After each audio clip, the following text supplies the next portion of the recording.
Hello बच्चों। आज की इस नेक्स्ट वीडियो के अंदर हम इस पिछली वीडियो को कंटिन्यू करेंगे। पिछली वीडियो में अपने क्या किया था, लोकल लोरेंस क्षेत्र ज्ञात किया था। तो उसके अंदर अपन लोकल लोरेंस क्षेत्र का मान E0, E1, E2, E3 करके निकाल रहे थे। तो E0, E1 और E2 का मान अपने E1 का मान निकाल लिया था, E2 का मान निकालना था। ठीक है, तो अपन बात कर रहे थे, इस गोले के बारे में बात कर रहे थे। अपन कह रहे थे इस गोले पे अपन एक अल्पांश लिया ds, जिसका अपन ने विद्युत क्षेत्र का घटक निकाला। वो क्या, तीर्थक दिशा में डी डैश के पी को स्क्वायर थीटा ये से अपन आर स्क्वायर। अपन क्या कह रहे हैं कि इस गोले को हम कुछ इस तरह से मान सकते हैं।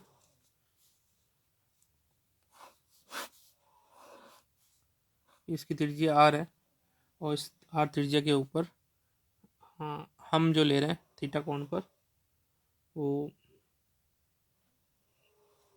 इसके फैक्टर जो हो जाएगा इसके अनुदिश वो होगा क्या, किस तरह से अपन इसको एक सिलेंडर मान लेते हैं। ठीक है, तो जो पृष्ठीय क्षेत्रफल है ds वो क्या हो जाएगा, परिधि इंटू मोटाई। पहले तो ये परिधि और मोटाई कहाँ से आई उसको देखते हैं। ठीक है ना, तो जो वैसे क्षेत्रफल जो है, क्षेत्रफल होगा इसका परिधि लंबाई इंटू चौड़ाई के हिसाब से ले रहे हैं अपन। तो इसके अंदर पूरा पूरा परिधि इसकी हो जाएगी एक लेंथ, और इसकी मोटाई जो होगी वो अपन मोटाई निकालते हैं पहले तो मोटाई का जो मान होगा वो होगा चाप। ये जो चाप है ना वो मोटाई है। तो चाप का फॉर्मूला अपन लगाएंगे, थीटा बराबर चाप अपॉन त्रिज्या। तो यहाँ डी थीटा क्या हो जाएगा, चाप आर डी थीटा। ठीक है, और जो परिधि है वो परिधि हो जाएगी 2 पाई आर, और जो आर का जो फलन होगा इसके रेस्पेक्ट में वो क्या हो जाएगा, आर साइन थीटा। तो ये हो जाएगा आर साइन थीटा। ठीक है, तो 2 पाई आर साइन थीटा, और मोटाई जो होगी वो अपन लेंगे चाप आर डी थीटा। तो डी एस का मान जो हो जाएगा, तो ये परिधि थी और ये मोटाई थी, सॉरी।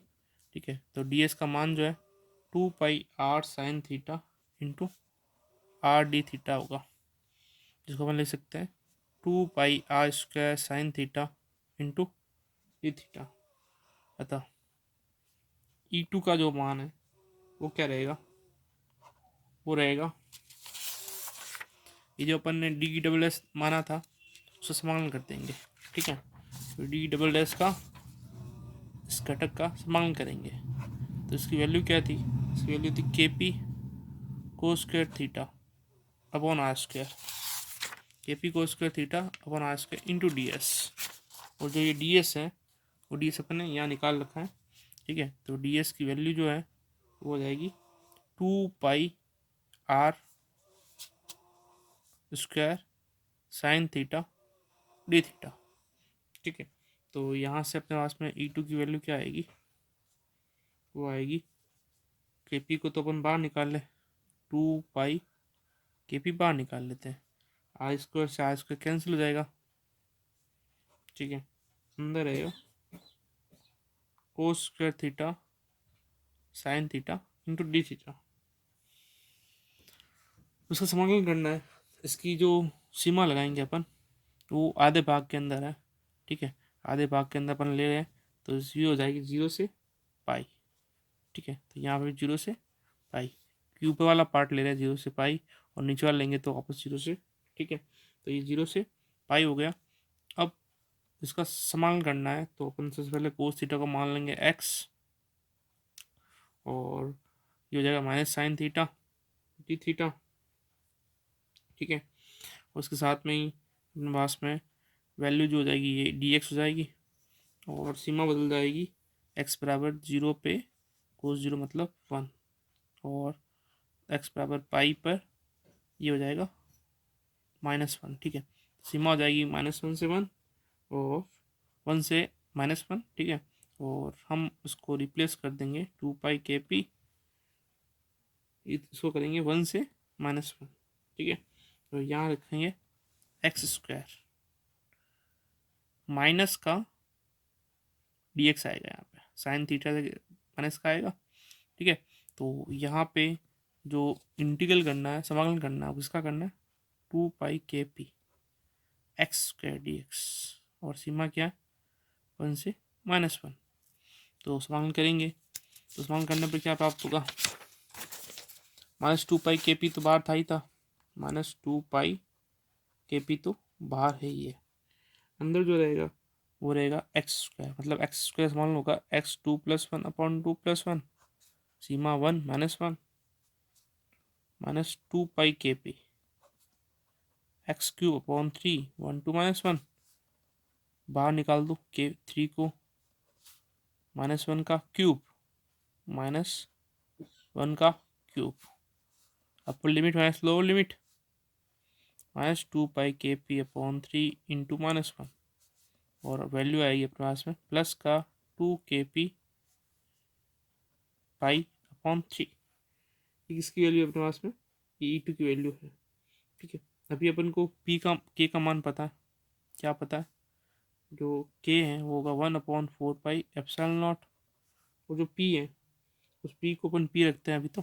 ठीक है, π/3, इसको इससे कट किया, पाई को इससे कट किया। ठीक है, तो जो वैल्यू आएगी वो हो जाएगी अपने पास में p/6ε0, p/6ε0, ये E2 की वैल्यू है। ठीक है, सॉरी, यहाँ पे -1 और ये -1 रहेगा, तो -2 हो जाएगा, यहाँ पे -1 रहेगा, ये भी -1 रहेगा, सॉल्व करेंगे तो -1 -2 हो जाएगा, तो यहाँ पे प्लस का 2 और रहेगा, ये कैंसिल हो गया, और ये रहेगा आंसर p/3ε0। ठीक है, तो E2 की जो वैल्यू आई है वो आई है p/3ε0। अब अपने पास में E1 का जो मान है वो अपन निकाल चुके थे, E0 का निकाल चुके थे, E2 का भी निकाल चुके हैं। अब है तीसरा पॉइंट E3 निकालने का, तो फोर्थ पॉइंट निकाल रहे अपन यहाँ पे, गोले के अंदर स्थित बिंदु पर विद्युत क्षेत्र की तीव्रता, जो गोला है जो अपन यहाँ मान रहे हैं वो गोला क्या, खोखला गोला है, खोखला गोला है, जो तीव्रता होगी वो क्या होगी, 0 होगी। ठीक है, तो जो मेन इसमें सारा काम होता है वो E2 तीव्रता याद करने के लिए होता है। ठीक है, उसी के अंदर अपन सारा काम शुरू से लेकर लास्ट तक करना पड़ता है। ठीक है, बाकी जो मान है वो सिंपल से निकल जाता है। अब अपन आगे बात करते हैं वापस समीकरण 1 की।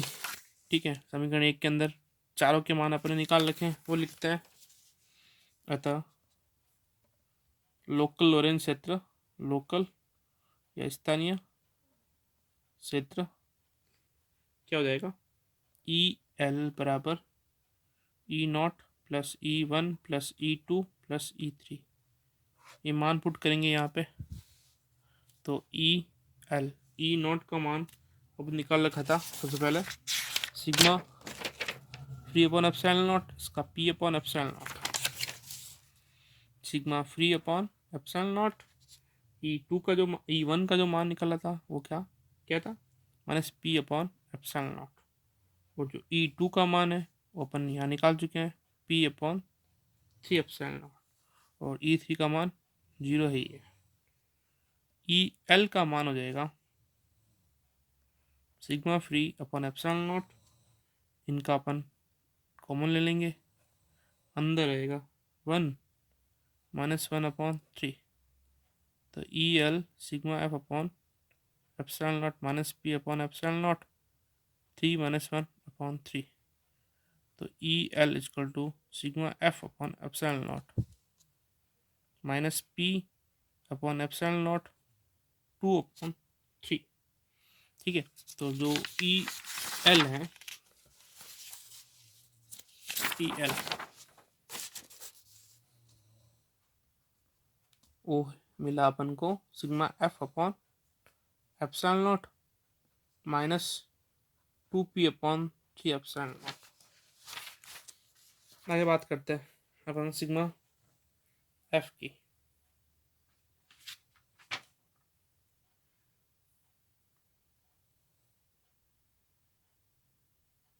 सिग्मा एफ जो है उसको अपन डी से भी लिखते हैं। सिग्मा एफ जो है ना उसको अपन डी से भी लिखते हैं।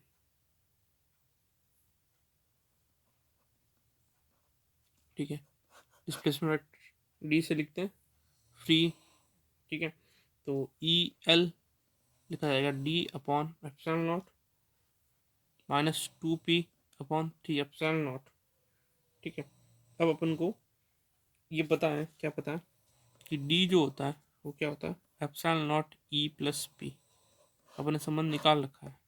ठीक है, तो संबंध को अपन यहाँ लेके आते हैं, तो डी की जगह लिखेंगे epsilon naught e plus P upon epsilon not minus 2p upon 3 epsilon not. यहाँ से बेस अलग करेंगे तो आएगा p minus 2p upon 3 epsilon not, यहाँ पे एप्सिलॉन नॉट रहेगा। ठीक है, एप्सिलॉन नॉट से एप्सिलॉन नॉट कैंसिल कर दो, क्या रहा यहाँ पे epsilon naught E upon epsilon not अलग किया, p अपॉन एप्सिलॉन नॉट अलग किया, minus 2p upon 3 epsilon not, यहाँ बचा e। और इनका सोल्यूशन करेंगे 3 epsilon not 3p minus 2p, तो e plus p upon 3 epsilon not. ये जो वैल्यू आई है वो किसकी है लोकल लॉरेंज फील्ड की।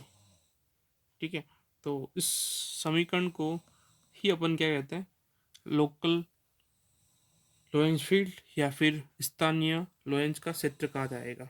ठीक है, तो ये निकालने के लिए अपन ने जो पूरा काम कर रखा है शुरुआत से देखना। शुरुआत में सबसे पहले अपन ने एक पदार्थ माना जिसके अंदर अपन ने एक गोला कट किया। ठीक है, अब उसके हिसाब से अपने पास में 4 सतह बन गए, एक बाह्य, एक प्रेरित, एक गोले का और एक गोले के अंदर का। ठीक है, अब सबसे पहले अपन ने बाह्य निकाल दिया, वो था sigma free upon epsilon not. प्रेरित निकाल दिया minus P upon epsilon not. और अब अपन ने हटाए गोले के अंदर उसका निकाला।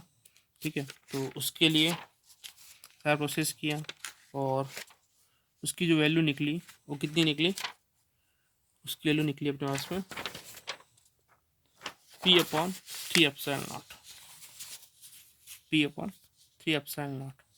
नेक्स्ट उसके बाद में अपने क्या किया, ये 3 की वैल्यू निकाली और चारों को क्या कर दिया जोड़ करके यहाँ लिख दिया।